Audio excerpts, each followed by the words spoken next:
Olá, você está no canal da Professora Alda e hoje vamos aprender vozes verbais. E nesse vídeo falaremos sobre a voz ativa, passiva e reflexiva. Aproveite e já se inscreve no canal e ativa o sininho para ser notificado sobre novos vídeos. A voz ativa é a forma que o verbo assume para indicar que a ação verbal é praticada pelo sujeito, ou seja, o sujeito é o agente que pratica a ação expressa pelo verbo. Vejamos exemplos. Érica alimentou o gato. Érica é o sujeito da oração que praticou a ação de alimentar o gato. O lenhador cortou a árvore. O lenhador é o sujeito que cortou a árvore, praticou a ação determinada pelo verbo, que é cortar. Os alunos estudaram a lição. Os alunos são sujeitos da oração e o verbo estudar é a ação verbal praticada por eles. A voz passiva é a forma que o verbo assume para indicar que a ação verbal é sofrida pelo sujeito. Exemplo, o gato foi alimentado por Érica. Nessa frase,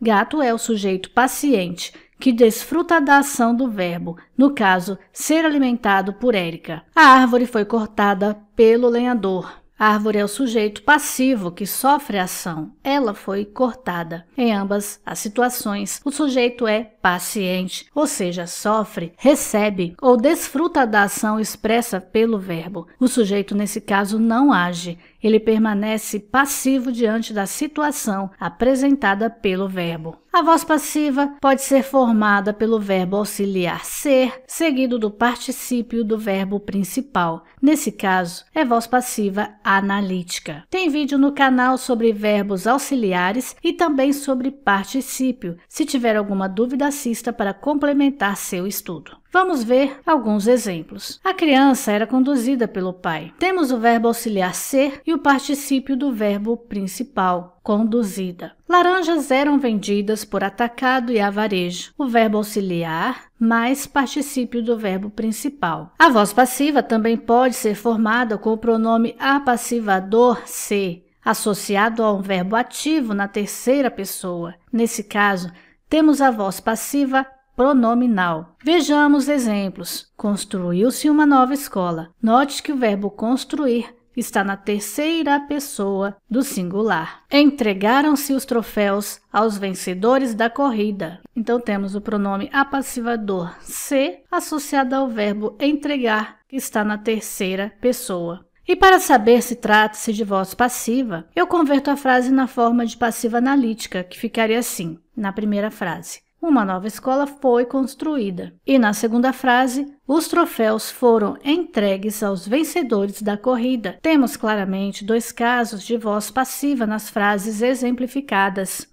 E por que tentar fazer essa conversão? É para não confundir com sujeito indeterminado, que será assunto de uma futura aula. Na voz verbal reflexiva, o sujeito é ao mesmo tempo agente e paciente, ou seja, o sujeito faz uma ação e sofre os efeitos da mesma. Exemplo, o caçador feriu-se, feriu ele mesmo. A menina penteou-se e saiu com as colegas. Penteou a ela mesma. Então, é uma ação que o sujeito pratica e reflete nele mesmo. Sempre que houver o sentido a mim mesmo, a ti mesmo, a si mesmo, a nós mesmos, a vós mesmos, trata-se de voz reflexiva. Uma ação cujos efeitos são refletidos no sujeito. É uma ação que o sujeito pratica que reflete nele mesmo. E, por fim, temos a voz reflexiva recíproca, que trata-se de uma ação mútua ou correspondida. Exemplo, amam-se como irmãos. Amam um ao outro. Temos aí uma ação correspondida. Fazia meses que não se viam, não viam um ao outro. Então, esse sentido de correspondência, de reciprocidade, trata-se